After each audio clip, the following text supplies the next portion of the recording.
Picture this. It's 1882, a dusty, hot afternoon somewhere in the American Southwest. A gunfight breaks out in the middle of the street. Two men draw, one falls. The crowd watches in silence. And then, what? What actually happened to that body lying in the dirt?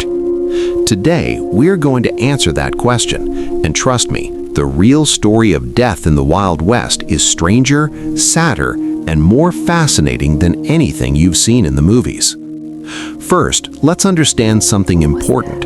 In the Wild West, death was not unusual. It was part of everyday life. People died from gunshot wounds, yes, but far more people died from diseases, accidents, hard weather, and simple bad luck. Cholera, typhoid, infected wounds, childbirth, snake bites, falling off horses, drowning in river crossings. The frontier was a brutal place, and the population was spread across enormous distances. There were no hospitals within reach, no ambulances, no emergency rooms. When someone died, the people around them had to figure out what to do, fast, especially in summer when the heat could make a body decompose in just a few hours. There was no time to wait, no time to overthink it. So, what did they do? In small frontier towns and rural settlements, the very first thing that happened after a person died was simple. Neighbors came. Word traveled fast, even without phones or the internet. Someone would ride or walk to tell the closest families, and people would arrive to help. The body was washed. This was usually done by women. It was considered a woman's job to prepare the body. They would clean the person, dress them in their best clothes, and sometimes tie the jaw shut with a cloth so the mouth wouldn't hang open. There were no funeral homes in most of the West. The body stayed in the house, or if it happened outside, wherever it fell, until burial. And burial needed to happen quickly. In warm weather, a body could become a serious problem within 24 to 48 hours. There was no refrigeration, no embalming in most cases, so the community worked fast. Someone, often the local carpenter, the blacksmith, or even the family themselves, would build a simple wooden coffin. It wasn't fancy, 4 flat boards nailed together. Sometimes just a rough box shape, sometimes nothing more than a blanket wrapped tightly around the body. Now here's something that surprises a lot of people. There it is. Most Wild West towns had 2 cemeteries. One was for respectable people, churchgoers, citizens, families. This was the official town cemetery, sometimes called Boot Hill, though that name was used more for the other kind. Boot Hill, that name you've probably heard, was the cemetery for people who died with their boots on, meaning people who died violently, outlaws, drifters, gamblers, people with no family, no name, no one to mourn them. The name Boot Hill came from the idea that a man who died in a gunfight didn't have time to take his boots off, unlike a person who died peacefully in bed. It was a dark, almost humorous term. These Boot Hill cemeteries were often on the edge of town. The graves were marked with simple wooden crosses, or sometimes not marked at all, just a mound of dirt, no name, no date. In many cases, multiple bodies were buried in the same hole, especially after large battles, massacres, or epidemics. There was no ceremony, just a hole in the ground, and a prayer if someone felt like saying one. Some of the most famous Boot Hills are in Tombstone, Arizona, and Dodge City, Kansas, where many of the most violent confrontations of the era took place. Here's where things get really interesting. When a famous outlaw was killed, or even just a notable criminal, their body was not always buried quickly and quietly. No, sometimes it became a spectacle. After famous outlaws were killed, their bodies were often put on public display. Photographs were taken, large crowds came to look. The body might be propped up against a wall or placed in a coffin in a shop window for everyone to see. Why? A few reasons. First, it was a warning to other criminals. This is what happens to you if you break the law. Second, it was proof. In a time when communication was slow and rumors spread easily, displaying the body was the only real way to confirm that someone was truly dead. If you just said, "We killed Jesse James," people wouldn't believe you. But if you showed the body, that was hard to argue with. Third, honestly, it was entertainment. It sounds shocking today, but in the 1800s, public death was not hidden the way it is now. People came from miles around to see the body of a famous outlaw. It was like going to see a show. Billy the Kid, Jesse James, John Wesley Hardin. When these men died, their deaths were documented, photographed, and displayed.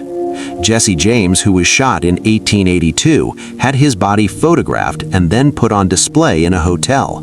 Thousands of people came to see him. The photographs of dead outlaws became collector's items. People sold them. People bought them. In a world without TV or social media, a photograph of a famous dead man was almost like breaking news.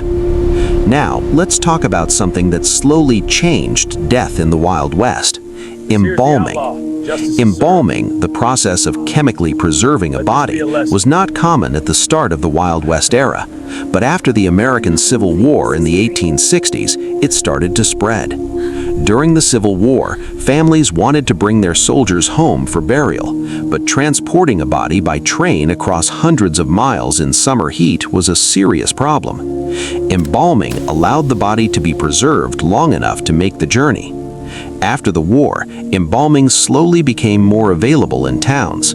Undertakers, the early version of funeral directors, began offering the service. But here's the thing: most of the West didn't have professional undertakers for a long time. In small towns and rural areas, the community handled everything themselves.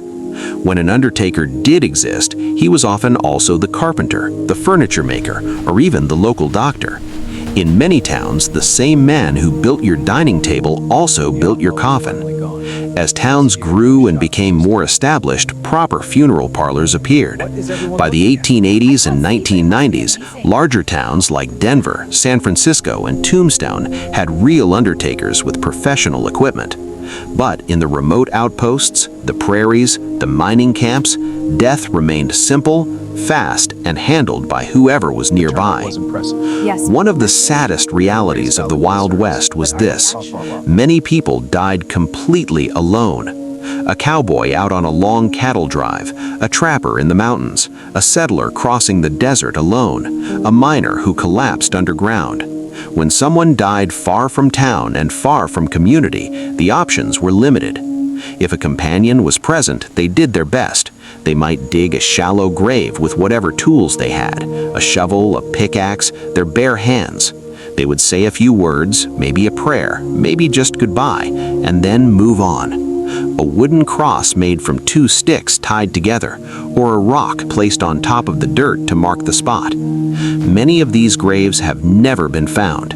Thousands, maybe tens of thousands of people who died during the westward expansion are buried in unmarked spots across the American landscape. Deserts, mountains, riverbanks, prairies.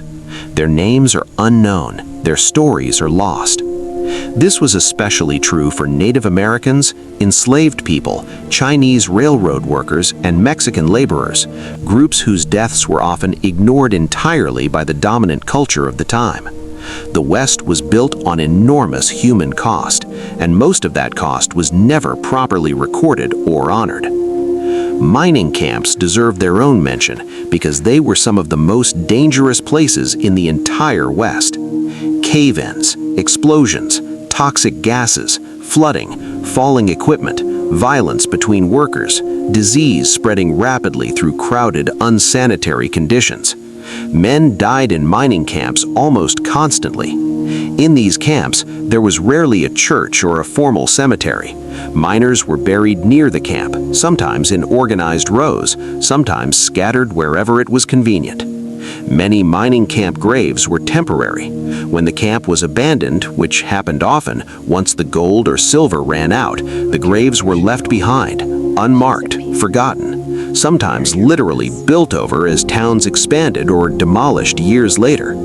The California gold rush of 1849 alone brought hundreds of thousands of men to the West. thousands died. A large percentage of those deaths were never documented at all. When you walk through an old Western town today, there may be unknown graves beneath your feet, and you would never know it.